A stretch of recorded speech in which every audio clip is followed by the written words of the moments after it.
Swinburne University of Technology. So we're going to move straight on to this panel discussion. I know Leon and Carl have a couple of slides which we'll show that might prompt discussion, but I would invite Matthew and Ellie and who else is here? Perhaps Neil, Thomas, to come and kickstart some discussion. We're sort of limited to working microphones now, so it's going to be a bit of handing around. Anyway, so good afternoon, everyone.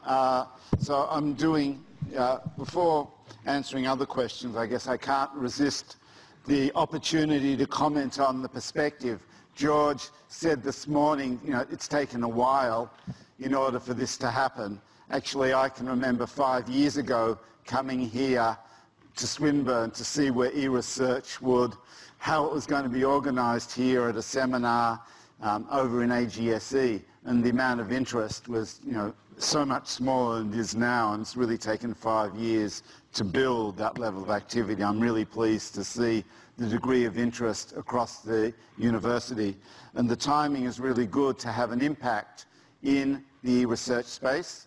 One of the times I commented at Swinburne often takes a while to decide to do something, but when it decides to do it, it actually does it quite well.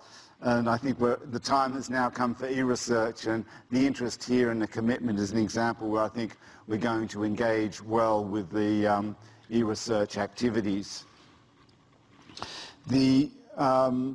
Also, before I forget, let me also give a wrap to the new PMO. So again, I think that's probably, from the CIO before last introduced that notion that PMO really needed to lift its game together, and it's really a constructive effort, and I certainly enjoy conversations with Julie, and if anyone wants discussions, I'm happy to have conversations as well, but it's definitely, ITS is not the same place that it was previously, and again, active engagement. We're part of building an ecosystem. Innovation is happening across the whole university, and software capability is happening across the whole university, and we've got expertise, and we're now in a place where we can actually start talking together and build that expertise. And one area where I'd like to build on that expertise is in teaching. So I want to give an early announcement. We're going to be holding a workshop on data analysis and visualization. It's being driven partly in my role as PVC Digital Frontiers, where I've got a kind of a mandate to get ICT in everything, and data is now part of the whole ICT space, and it's particularly timely for the new Faculty of Health Arts and Design and the executive in Don Iverson, who really appreciates that for health arts and design you need to understand data and data areas. They're redesigning the Bachelor of Arts program, and we need to have teaching and capability, and there's an appreciation both in the teaching and research capacity and being driven. We want to build and enhance our capability, and the idea is to really draw on the activities. So in a way, Swinburne has been bad in the past at communicating what we have. A wonderful thing about today's event is that we see that there are so many people interested, and that seems to be a new openness, a new set of connections. There's a need to build on the capacity for teaching and research. I think we need to know who are going to be the champions to promote IT and data across the whole university, because again, we've got some of the people, but you've got researchers who's going to also be designing the appropriate courses, and something which we need to build on. Janet, do you want to add a kind of comment, or that's the other support? Yeah. Yes, I think it really fits with the attempts we're making to have the statistics capability of the university much more apparent to the new department. Yeah. Promoting the online masters and applied stats. It's been going for 25 years. I think anyone in this room probably knows about it. So that's a very good line. And so it's something that we're doing, and I think it's building, and kind of researchers doing a little bit of teaching is is something that we need to do. So at the moment, kind of it stays, but it's always hard with people to lock in a date.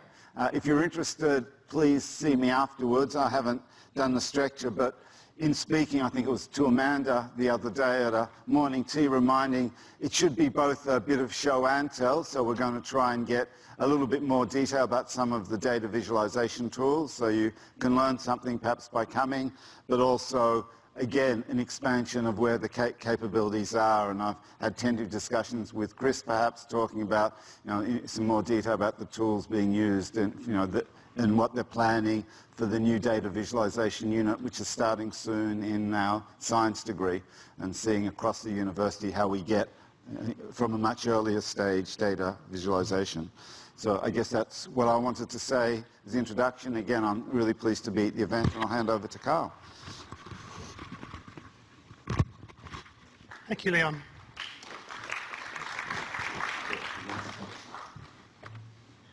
Where do I find my slide? So one slide to show, which is a few interesting figures and trends I found on the internet.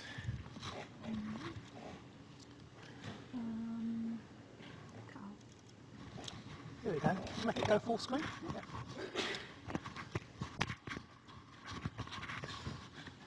So let's make the point about the sort of trending in this area and perhaps the growth of jobs in the area you might call data science.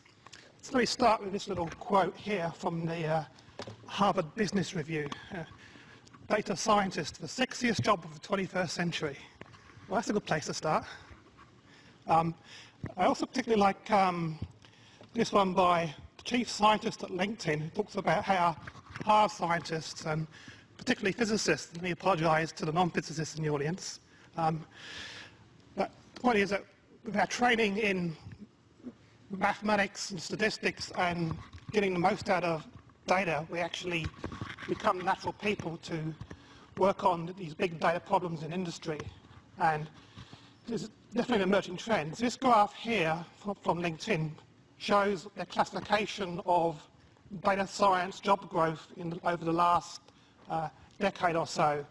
And of course, it's an exponential rise.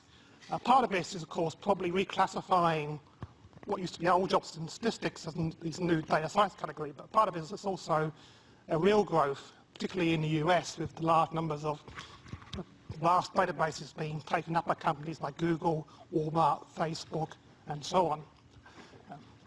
And this little graph on the right here is just a projection, again in the US, of the demand for people with these kinds of skills now going forward into the future. Particularly, these are the demand for what's called deep analytical talent. In the numbers here are thousands of people. So in the US, there's projected demand in 2018 for 500,000 people with skills in these particular areas, and the demand is actually about a factor or two larger than the supply in projection in 2018. So this is identified as the training gap. So you can ask the question, well, who is doing this training? And in fact, quite a number of commercial providers have sprung up in Silicon Valley and in places like New York and London to try and fill this training gap by actually taking scientists and turning into data scientists for these companies like Google and Facebook and so on. One of these is Insight. A few of you probably heard of the Insight Data Fellowships Program. Perhaps, hand up who's heard of that? A few of you, yeah. And a couple of our postdocs in CAS are going on some of these programs. S2DS is Science to Data Science, is another outfit working in New York and London. What these are doing, these people are doing like 6 to 8 week boot camps where scientists come in, they work with companies like Google and Facebook and so on key problems in big data analysis and working out useful solutions. They learn R, they learn Python, they learn how to apply their scientific skills to the problems these companies face. And when they graduate, they have a 100% employment success rate with these particular companies. So let me finish off making a point here. Clearly the market is there such that commercial companies are jumping into this hole in the market. And clearly it's something that universities should be doing. We're seeing the growth in e-research. You think about how this couples to training and what we're teaching our undergraduates. if there is this gap in the market, then you'd think that the university should be filling it, and perhaps in 5, 6 years, Swinburne should be graduating people with majors perhaps in data science. Thank you.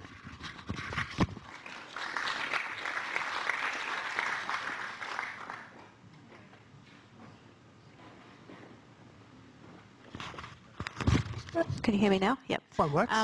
So we have about an hour. What? Yeah, a bit less. A little bit less than an hour. I guess my two questions that I wanted to focus on today, which we don't have to, but were how do we manage the existing projects long term? What sort of sustainability issues do we currently have, and how are we going to address them? And then another question was, what do we do next as a university? So how do we go about either changing the way we do things or supporting researchers better, or whatever it is that we would like to do, how do we actually make that happen? So I'm going to give it to Matthew. I think that we need to decide what we think we want, check with experts in the area that's appropriate, determine the degree of resources that are required to achieve the goals, and then ask somebody for them. I don't actually have a checkbook myself, but I think if there was a convincing case to the university that this requires investment and structures, I think a lot of people would think, gee, that's really great, but then you might be asked, well, what would you be prepared to give up? And you know, rather when your next professor leaves your research centre, you know, would you rather have 2 programmers than another professor? I've always been of the opinion that you're better off having well-resourced small numbers of staff than the maximum number of staff but no support, because otherwise you end up with professors doing photocopying and tasks that you don't actually need a professor for. So I think there is a need to plan, but there's also a need to sort of balance what I'd call hardware purchases with people purchases, for want of a better word. And I think, you know, do you need a supercomputer that is, you know, 100 petaflops or teraflops or whatever, or do you need one that's 50 and half a dozen support personnel that actually mean that you can get more done than you would have otherwise done? One of the recurring themes that I get is kind of last-minute panics. We're about to lose person X. Can you help me? And we need to be preventing that from happening with a bit more foresight. And one of the problems is that most of us as researchers only have access to grants, and grants have a certain cycle, and you find out in October that you didn't get your grant for the next January, and that can create a crisis. I think we need to be looking further ahead in that. But also I think we need to look at the kind of careers that we're offering people who are doing our programming and data analysis, and saying, gee, if you're really lucky, we can get you another 12-month contract, is not the way to sort of make them happy and make their partners happy and give them mortgages and so on. So I think that's another issue which is, I mean, I have a really great programmer who works for me, and at the moment he's an in-kind contribution because we got an $800,000 grant to design the SKA, but you know, he's probably on his 5th or 6th contract, which is sort of between a year and a few years, and it's not, and he doesn't sort of worry because he knows he can walk into industry and get a job at any time, but not everybody has that luxury of feeling, I don't care if I lose my job. And I think some of the issues we've seen around NetC, and you know, somebody started coding in Perl and then the programmer left, and then they didn't have anybody who knew Perl, but they also didn't have the ability to know where to even get somebody who knew Perl. And this is not because they're bad scientists, it's because they're experts in the sort of psychology and that sort of element, and then there's this very sort of low-level thing that the university would never really be telling them you've got to do everything from designing which programming language you're doing to providing the service.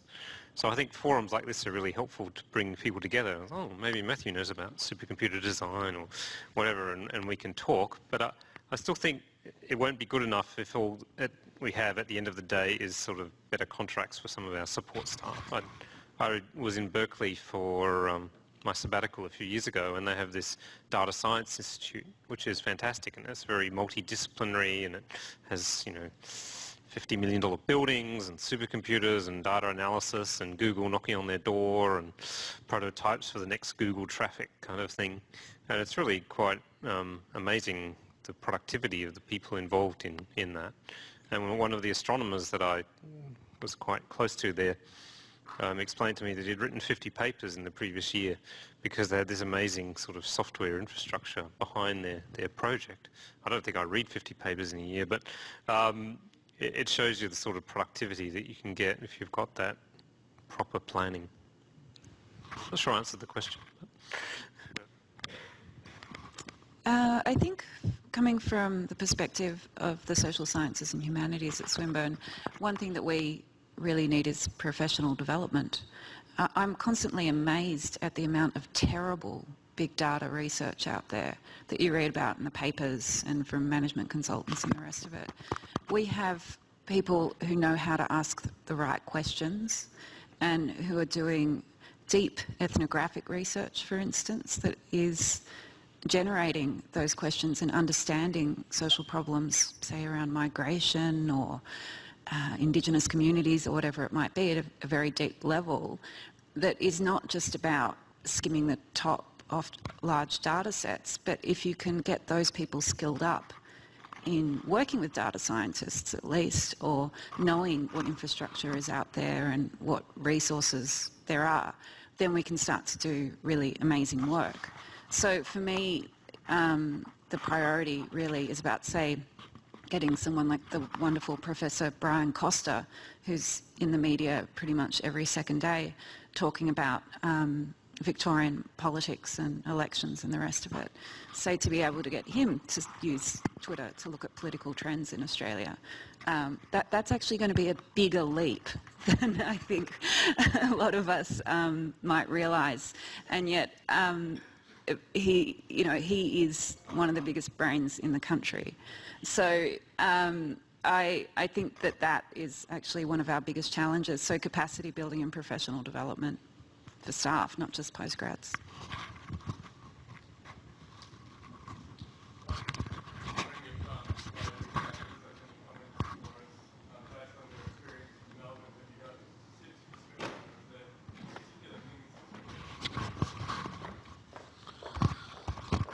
So I really outlined it in the presentation. We don't have a lot of money in this space. To be perfectly practical about it, it takes a director like Dr. Manos to go and defend you up at the upper echelons that you're trying to do this.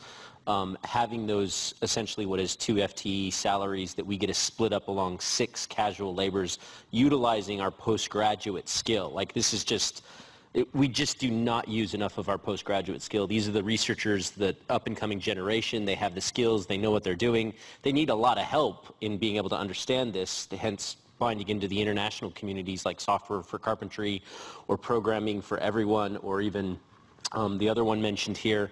And it's about that ability to be able to just do what a good IT department does, which is train, train, train, train. You know, just we don't have project plans. We have firefights on Fridays, right? We're toe tagging things and just getting out as much good training as we possibly can to researchers, because it really is the skills gap. The skills gap is massive, and we're not going to get more developers in this sector. The demand for developers outstrips our capability to hire those developers or even retain those developers. I spent the past 5 years in the UK building up a developer community for UK higher education, and half of them disappeared off to companies by the time I was done with the program.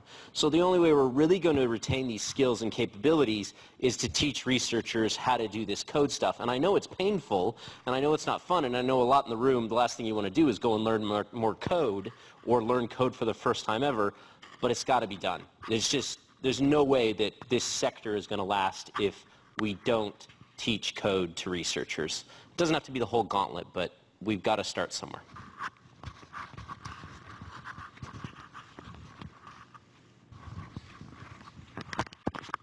Perhaps I'll comment on kind of Melbourne, Swinburne. Part of the issues at Swinburne were actually as we've restructured ourselves, in better shape than we were. So I don't think there's a lack of understanding at the high levels of the university of the need, but I think it's a case of how you get the resources and the arguments, and I think that, or how you have an overall plan. The structures are still fairly new in terms of how we're actually building, and I think this day is an evidence that we're ready to actually build it. So how Melbourne got to where it got to took quite a long time at some level, and it's not those situations, it's not directly comparable of how we're going. There's an understanding of it, but I think the skills issue is key, how we're going to manage it. And Matthew's question about how do you resource people, there's an understanding that maybe we have to do it, but the investment model in research centres and adapting from the model that we had of Tier 1 research centres, where all the resources were just inside the centre and rolling out a bit more broadly, is something which we're working on at the moment as a work in progress, but there's understanding. The other good thing, though, is we've got the right fora, both the Research Technology Forum and the Technology Governance Committee, to actually see if we need investment in technologies are in place. And again, I think the university as a whole wants to take an overall university, so I'm optimistic that we can put those things in place. But this is it's coming up with good ideas about how we build on it is what we need to do. Carl? Couple of good solutions or proposals mentioned today.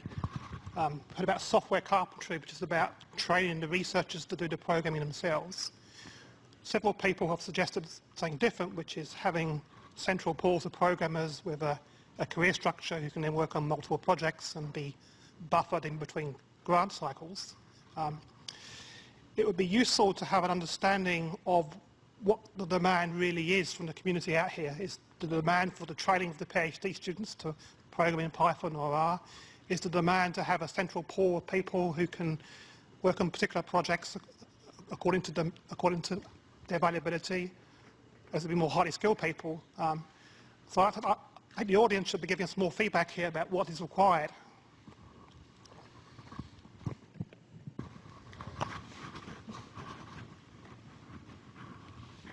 Hi, I'm Nash, and I'm doing my PhD in social media. And it's funny, you talk about what can be done. And I did a really good research method seminar when I started my PhD. Ellie was part of it as well, and you get plenty of a lot more experienced researchers to discuss about their methods and everything.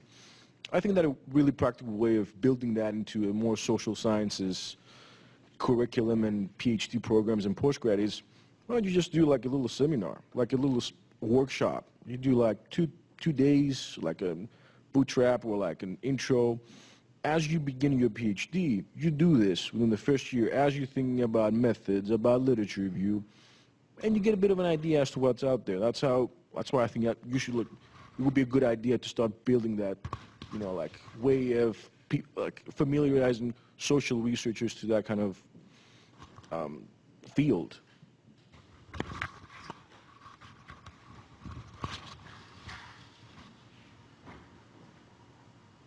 So in terms of having let's say a bank of capable programmers or something similar, I mean, a lot of the problem here is that you have to have domain experts to be able to understand the algorithms and what's being done.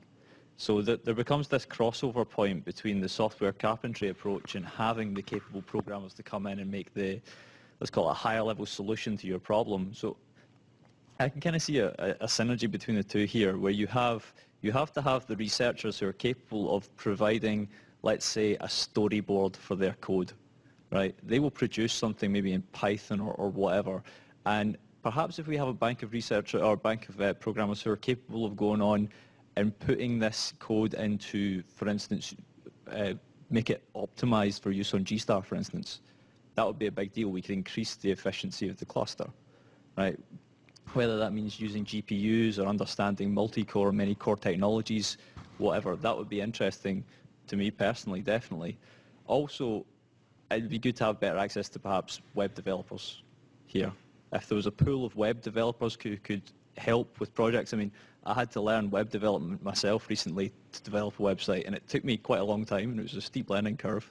I mean, I'm glad that I've done it now, but it was a lot of my time that's now gone, right?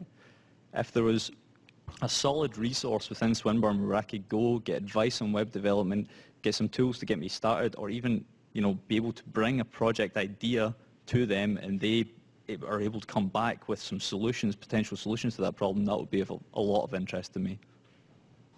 So can I just say one of the really important things about software carpentry is that we guarantee, and we actually have data on this, is that for every hour of class time a researcher spends, we guarantee will save you a week of time.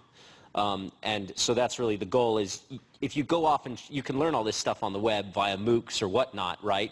But that only takes you part of the way. What you really need in research is that ability to learn that little bit of information and then be connected. And that's, we talk about software carpentry, but I can't express enough how important Dr. Manos's vision about community is, because it's about actually doing a couple of these events and getting 3 or 4 of you, of your colleagues, all taking them so that you have somebody to go and talk to. Because that's the biggest problem, is that you're sitting there alone, you've learned MATLAB for the first time, or RStat or whatnot, and research is such a lonely job. It really is. You sit there and it's more therapy we do most of the time than we're actually doing, you know, skills. And that's, we really need to create a larger community, and that's why my real push for this is, and this is why, you know, we've got agreement on this. All of our training is open, you know, and we don't want to step on your toes. We don't want, you know, your Swinburne researchers coming to us, but we want to be able to do everything we can to be able to rising tides float all boats. So whether it's Monash or Swinburne or Latrobe or whatever, I just want to be able to build up that larger community so they can talk to one another.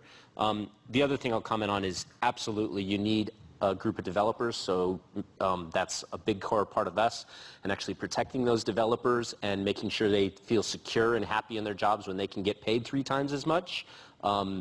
You need again, you need a manager like Manos to be able to manage that relationship, but we've got to do more training in this space. Researchers are calling out for this stuff.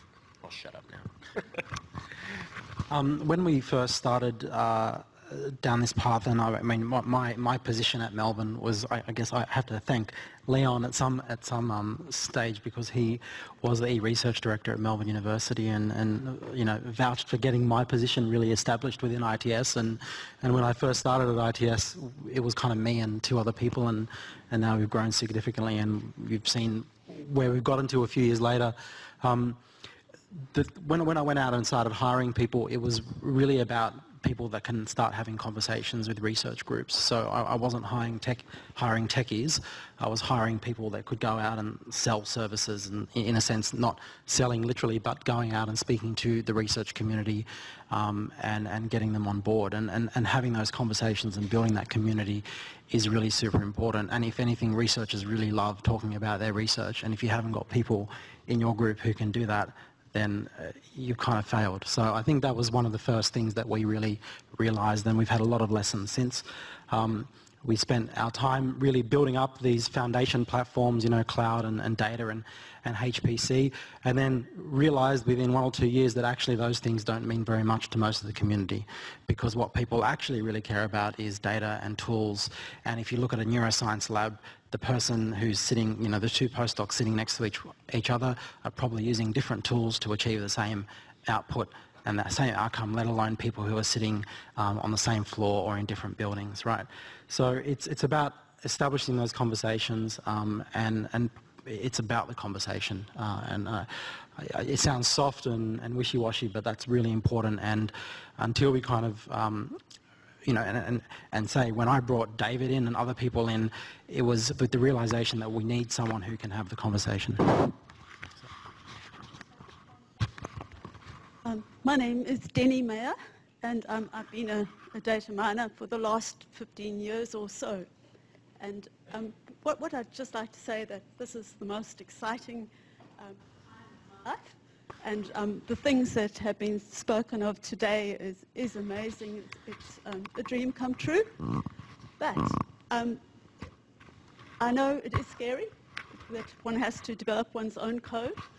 And as an introduction, I'd like to suggest that it would be good in these community discussions to be able to show people hardwired GUI enterprise mining software.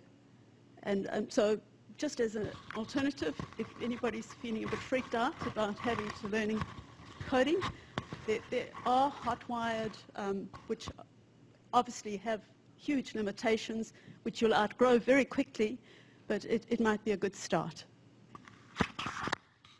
One of the things I liked about Swinburne when I first came here is that Dale Murphy, who's left the university now but hired me, said, Swinburne's so small, you can even get to see the Vice-Chancellor if you want to.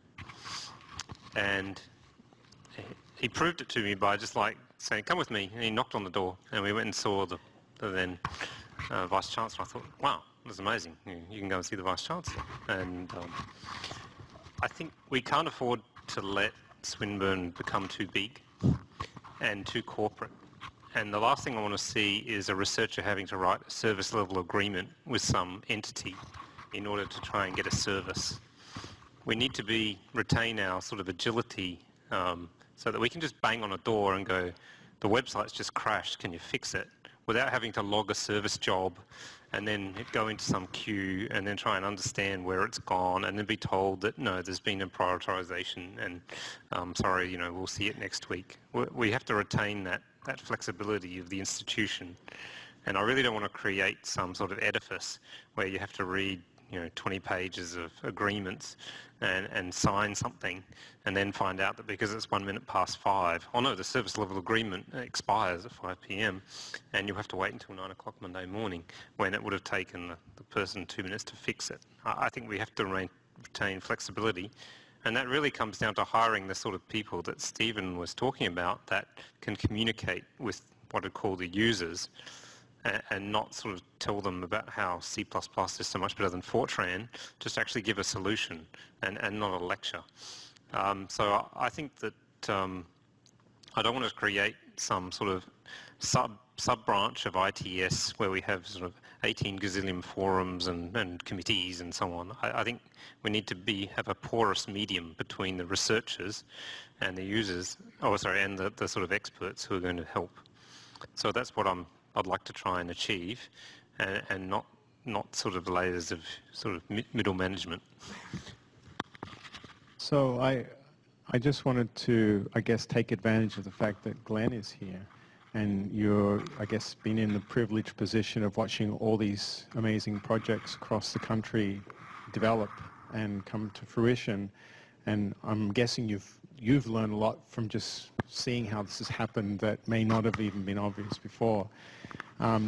Many of the stuff that we saw today, I'm wondering, though, the people in charge of those projects, if you could have just handed an aspect of that project to an external provider, maybe it's a part you could have torn off and handed without having to worry too much about the details or something. You could just get, would you have done that? Or would you have wanted to keep all that in-house and keep control over it? And I guess the question to you, Glenn, and to the others here, especially the non-Swinburne people, is, what is the right balance between engaging with external providers versus doing it yourself? And with the Tower project, for example, we worked with Intersect Australia, and initially I didn't want that, right? We argued fiercely for all the money to come to Swinburne. Of course, I think that was actually the wrong argument, and we were overruled, of course, and we started working with Intersect, and that was fantastic because it brought a whole lot of things to the project which we didn't have, cultures and that project management and so on and so forth. And so that was a learning experience for me personally. But from your experience watching all the scientists around the country work on these Nectar projects, do you have a sense of what the right balance there is and what we should be looking at here at Swinburne, at least, about which aspects of projects we should be engaging externally with versus keeping in-house? Thanks, Aaron. So I think the model for the Tower development is one that played out really well. I think that project is a good exemplar in terms of the results and the interest you're getting from your research community, but also it was a good example of how that partnership model works. And I agree with what was said earlier, that it doesn't need to be a choice of central programmers who do all the coding for researchers or teaching researchers to code. I think there's actually the value in a partnership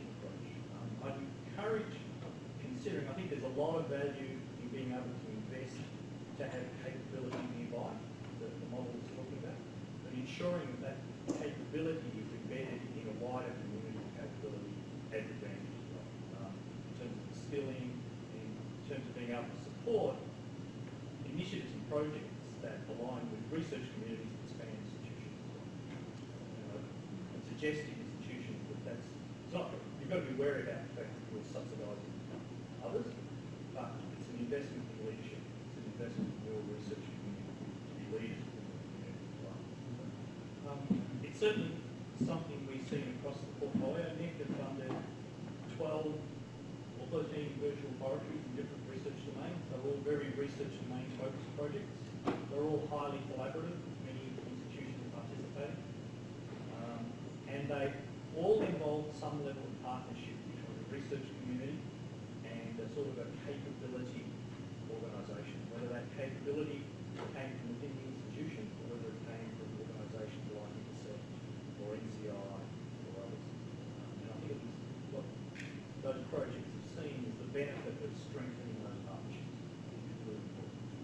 And what we've been very pleased about is those projects have been development projects with strong governance around them and multi-institution steering committees. And those groups are almost all agreeing to contribute more resources to keep those things running beyond the contract. What we've built through those is valuable enough that the community wants to continue to support those. So I think there's a lot of value in that. Sustaining what you build in the project is a real challenge.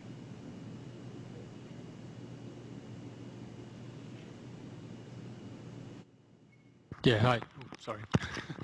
My name's Justin Leontini. I've just recently started here actually as a lecturer in Department of Mechanical Engineering, and have finally, I guess, gotten off that this year-to-year contract idea that I was in that situation for a good 6 years before I ended up here. But it's just interesting in actually picking up on the comments that have just come and about the idea of splitting the, I guess, the task of programming, or really getting down, I guess, into the nuts and bolts of putting together this doing this sort of data analysis between the researchers or the scientists and professional programmers. And I guess from a personal point of view, I've actually always find that even the phrase a data scientist kind of strange, because I only heard this phrase maybe 6 months ago, and I realised actually that's something I've been doing really since I was a PhD student. So my background is in mechanical engineering. What I do is fluid dynamics and do fluid flow simulation. And so I've always dealt with big data sets, and I just assumed that that was part of science, really, and part of how research was done. So, but I think the idea of trying to split or have this pool of programmers that you're going to go to, I just don't really see that working from a practical point of view, because for a couple of reasons. I think one, outside of the idea of data science, most of us are jumping from grant to grant, from project to project, and there's always going to be this issue of trying to bridge between projects, and then having programmers that need to jump between totally different fields. And I think the idea of building community, and I think this word's come up a couple of times, is a much more important and almost effective way of getting this sort of work done. And so I think the idea of providing training or sort of almost forum situations where people can come together and try some things out, and building a bit of a user base and a community base is a much more effective way of doing things amongst not only your students but also the staff that are here. And I guess almost a comment would be, we already have a forum of people and a good mix, and actually I was surprised to come today and listen to so many people talking, and this is my own naivety, but listen to so many people talking from the social sciences and listening to the sorts of issues that they're going through and what they consider big data, and thinking, these are probably things that people in astrophysics, in engineering, even in medicine have already addressed, or there are probably people in the room who already have skills that could help. And so, and I know that there's, again, things outside of data science that become important, like how do you, I guess, give people the recognition of the work if they were to jump across fields, or, if someone from engineering was to help somebody in social science try and get some programming or some code, or even if it's some simple MATLAB code up and running. But I'm wondering if there's a way that we can do that across Swinburne staff. And the advantage is that we are a small university, and can we utilise I guess the human resources we have here already, but outside of what would be necessarily their traditional domains? Because I'm sure that there are people here with the programming skills that could definitely contribute in other areas. Can I just jump in with a question here? How do people feel about a sort of e-research seminar series or some sort of, 1 or 2 hours, maybe every month, once a month, where we have someone give an e-research sort of project research talk, short talk, or we perhaps demo the Nectar virtual labs and show research, invite researchers to come along and say, we'll show you how to launch a Nectar instance, or maybe set up a VM, because this is something that no one knows how to do. So last year we tried to do that. We ran this symposium, and it was good, but the trouble is it takes someone dedicated to it, which is yet more time being spent on somebody. We've actually switched to 2 things this year, which are starting to get some success. One, we have something called Hacky Hour. So we don't do a help desk, but we do this Hacky Hour thing from every Thursday from 3 to 5 at a local cafe. So, and it's the cafe. It's actually a bar. Yeah, it is a bar, but I'm being political. So there's a cafe there as well, though. Let's just be clear. And that's fantastic because no one has to organize it. You just have to have dedicated people going to the thing every time. And what's amazing at that event, coincidentally, is that's also where our professional programmers come.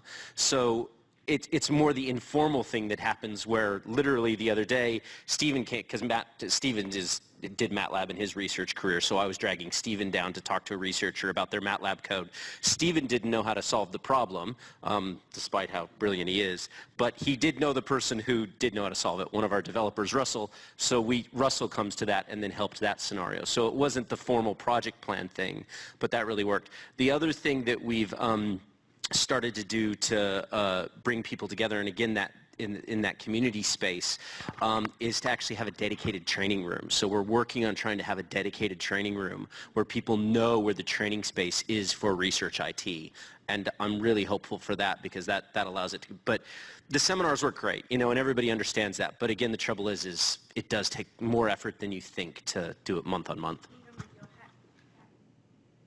So even with your Hacky Hour, did you have sort of like a website that had sort of the list of topics that if you turn up on that day, or was it? We don't even do that. Literally, okay. We put out a big billboard in the cafe, and it says research therapy. And people just come, and we buy them coffees, and we talk. Yeah. So one thing we've been doing in our centre, one of our postdocs, Jonathan Whitmore, organised this, is a Friday afternoon code review session where people bring along their code, their code problems, and go over it with people who might know more about that. And they focus on Python one week, C++ another week, and so on. It's been a bit intermittent in schedule, perhaps because we don't have the critical mass in just our centre. But perhaps on a university, slightly broader scale, that could work quite well. Have a couple of hours, and people from different centres will get together and do something like that. And to be clear, at a Hacky Hour, we only ever get 2 or 3 researchers showing up, but you should see their faces light up. If you've solved a problem they bashed their head against over 3 months trying to solve, and we're able, oh yeah, it's this library, here you go. We've got a friend for life. They're teaching software carpentry training for us. They're running errands. It does work.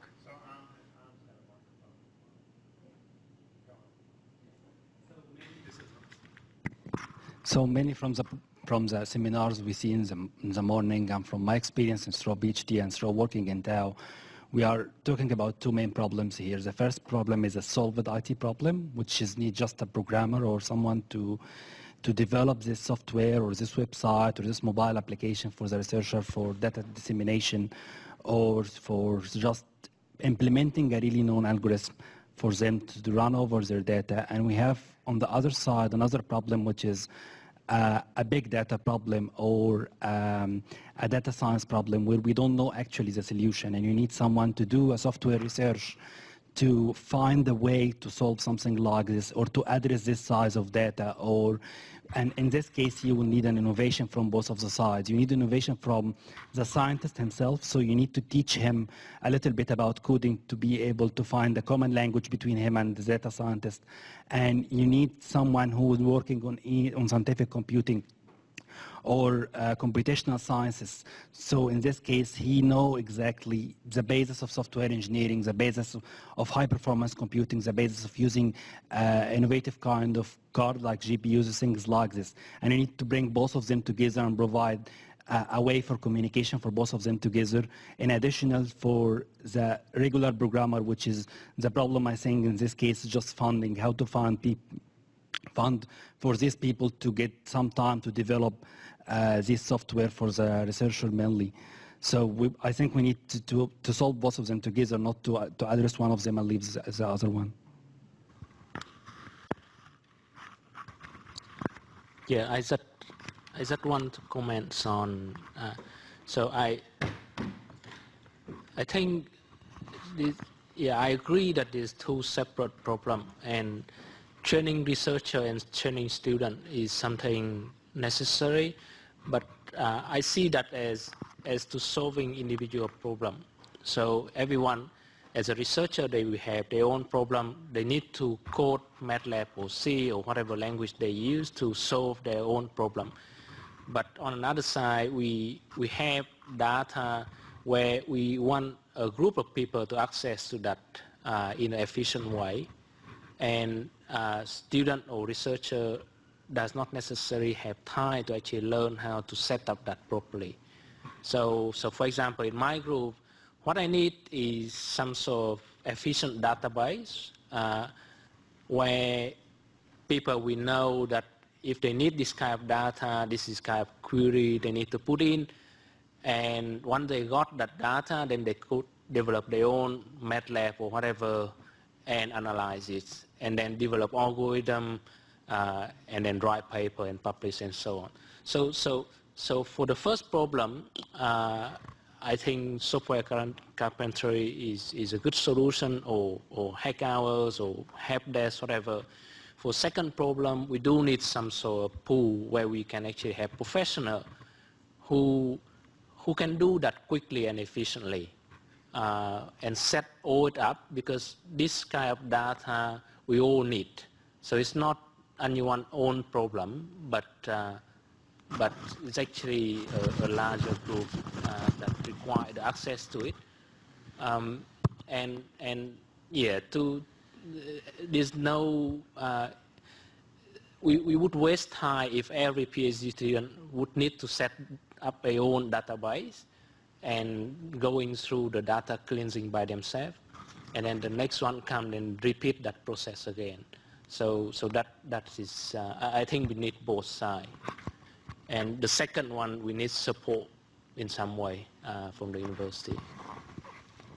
We're getting to the heart of a real issue here, which is that e-science means different things to different people. Some people it means we need better training in how to use Python or R. Some it means we need better tools in order to have a database to hold a zettabyte of data, an SQL database that can solve our problems, or a web service that can deliver the virtual observatory to the community. What Arm was saying was actually quite interesting. There's an even higher level, which is of e-science, which is the actual science part, is developing new algorithms to do things in new ways. And we haven't really heard much about that today. Perhaps to talk on data compression was one example of that.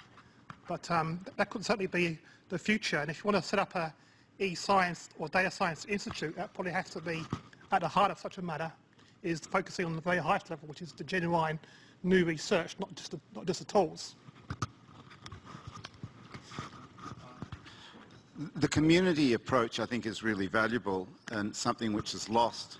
I reflect when I did my postdoc at the University of Edinburgh in the early 1980s. People didn't have computers on their desk, and if you actually wanted to program, you had to go into this lab space where there were community, and you'd spend the afternoon there. And of course, that was, I learned how to write Emacs macros and all of the other things, and what you actually needed in order to develop. And it really was this learning. You wouldn't frustrate it. You'd actually talk to other researchers, and it'd be a little bit disturbed, but there was this sharing of knowledge of the techniques of how things worked. We've lost something about where people can easily share that knowledge. I've said that a lot people, it's no point spending 3 weeks trying to figure out how to do something when someone can answer it in an hour or two. But what's the actual forum for people to do it? And I think that's kind of a challenge of how we introduce it. Clearly it works with inside CAS, where people discuss that, they have kind of discussions. And I think we're going to have to identify as a university where are the natural places to have those forums where people can really share those. As I'm thinking, ISR runs a very successful morning coffee every week where people go and there's a lot of networking. You probably need to add make sure you have a couple of computer screens where people can ask a computer question at the same time if they're having trouble of what they're actually looking at, but build on what's actually working.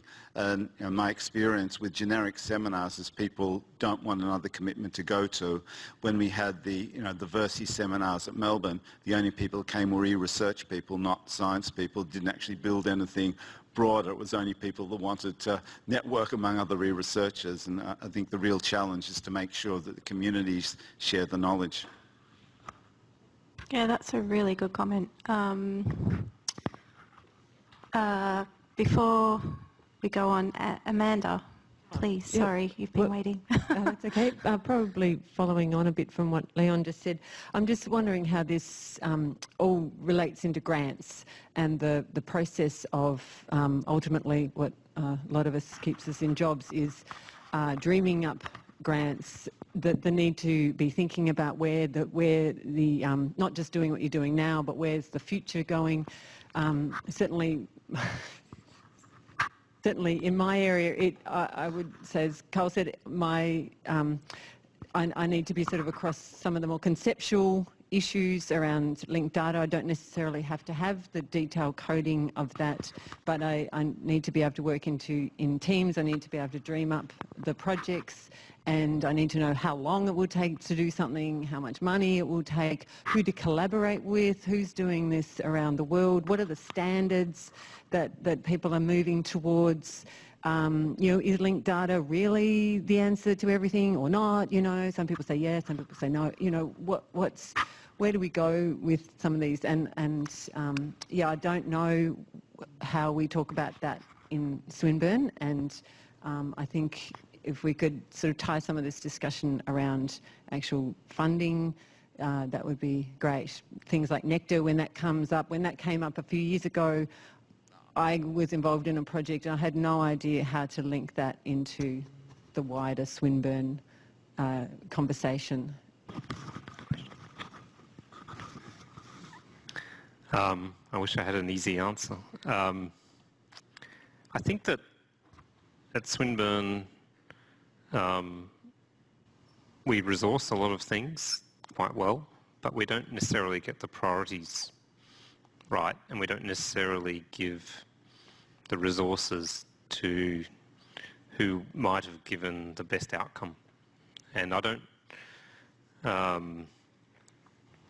know how to better evaluate where we put our money easily, because the last thing you want to do is give researchers a whole lot of extra pages of justification for things they don't get. So whenever I administer a kind of internal grant scheme, I try and make it very light, because most of the time the committee know the kind of people they want to support and the kind of projects they want to support. They don't need to see 25 pages of justification. In terms of planning for sort of external grant outcomes, we tend to support if somebody puts in a laureate fellowship application, we tend to really heavily back that because it brings in millions of dollars, prestige and so on. I think we're not very consistent with kind of like the multiplier or whatever we put towards some of these grants, and sometimes we'll consider that, that sounds really, future fellowships, we'd love to have lots of future fellows, and Haivu's a future fellow, and that's worked out really well, and we have been quite generous in supporting future fellows with like postdocs. But then we'll have another scheme comes up which actually brings the same amount of money, and we'll give you a few $1,000s for the 0.86% between the 28% and what the ARC provides, or something stupid like that. This is probably one of the remits of people like Pro Vice Chancellors and Deputy Vice Chancellors to do that strategic planning, because we can't really get our professors to do it because they don't have the resources to do it. Going back 10 or 15 years ago, we actually used to give the research centres a lot of money, and we used to let them manage what they wanted to prioritise and what they didn't. Unfortunately, what's happened is they've retained a lot of their good staff that they hired with that money, and it's kind of eaten up their discretionary cash to the point where the discretionary cash is almost like negative. And that's a terrible thing to do to a research centre, because the flexibility creates opportunities. But when everybody's been promoted up to level E or whatever, and it's chewing up all your salaries, you no longer have that. I do think we need to look at this size of these research centres versus resources that we're putting towards them. But ultimately, the university gets its money from, most of its money from teaching, and having a vibrant teaching program with sort of novel things that attract students here helps pay the bills that enables flexibility. I'm not sure if I answered your question. So I know exactly how you feel, because I've been there a few times recently. One of the big things that I learned from the TAO project that I had no idea about before was the importance of project management.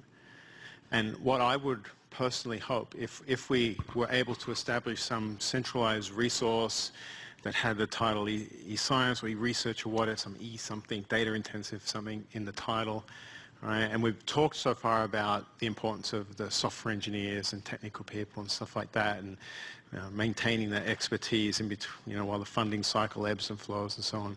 But what I would hope that such a resource had as well was a project manager or someone like that who could advise the individual projects on how to move forward, how to deal with funding, how to deal with hiring, how to deal with the needs. You need a UI expert here and you need a database expert here, and these are not the same people.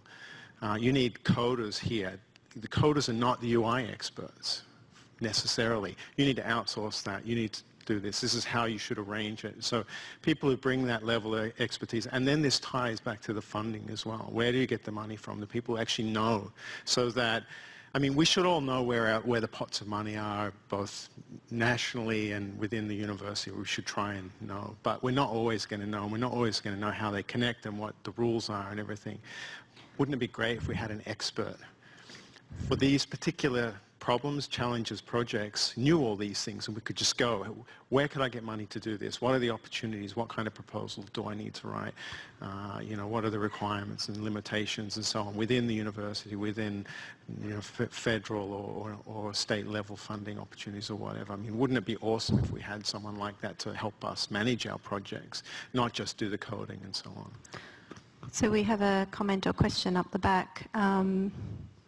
I just have a quick response to Amanda's question and Darren. So the ITS project office, that's sort of part of what they do for Swinburne researchers. So if you do start one of these projects, it's good to have that project status through the ITS office. Even if they can't help you with actually doing the project or the software, I think I'm right in saying is they can provide you with some project management advice. Yeah. Even before, okay. Yeah.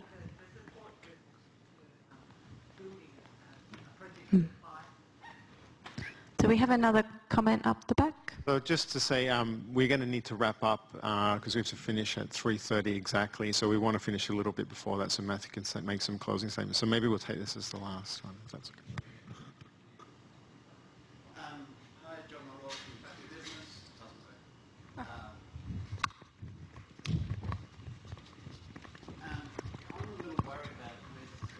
There's a Data Science Institute, if it's going to be making simulations and so on, that's just CAS writ large. I'm the community of practice approach, I think, as we call it in management, sounds like more of a powerful way we can go that doesn't cost too much. For example, and this is probably some of the logic behind the ResBaz choice of their software, where there's a mechanism or software or tool that has a broad range of leverage, then if we have communities of practice in those topic areas within a DSI of some sort, I think that'll get a lot of value. For example, unlike our new mechanical engineering friend over yonder, you'll probably find that the majority of the hardcore structural equation modelling and R programmers are actually in business, not in mechanical engineering, no offence. And I doubt anyone else knows that within the university, particularly with more than 20 new appointments, including myself and another in the room, who are fairly high-end stats people. But things like a core software program like R, which does have a few GUIs kicking in now that are getting increasingly useful, but they'll get there, or something like simulation software, or something like, to go a little bit higher end, some sort of overlap between grid and massively parallel, because of just the price effectiveness of it in the long run, hopefully. But at the very least, I'll push for R. But in the sense of communities of practice where, because you'll have varying degrees of skills, someone may go to a ResBaz course or something like that and learn a little bit of R, and then they have a problem when they try to implement something. And then it's literally scripted. It can be, we get economies of scale rolling across different divisions. One of my colleagues is looking at a Twitter scraping project, and then today I find out ISR is doing a Twitter scraping project. So I think you want both, right? Well, I suspect in the immediate term, communities of practice will be a far bigger return for what we're doing, and where we'll learn more about what everyone does across the uni. So we need to finish up now. So maybe we can give Matthew 1 minute to make some. Okay, first of all, time is valuable, and I'd like to thank you all for your time today, and particularly the speakers and our external visitors. My evolution of thought on these issues has evolved rapidly throughout the afternoon. It's great to have your input. There's not going to be any instant decision on how we go forward sort of tomorrow, but we'll be trying to have other opportunities for people to give feedback and move forward by trying to adapt the best of all processes that can give benefit to everybody. And I'm certainly not interested in creating an entity that just serves one part of the community. I mean, my role as a Pro-Vice-Chancellor is to boost the research of everybody here, and I think there's a tremendous opportunity.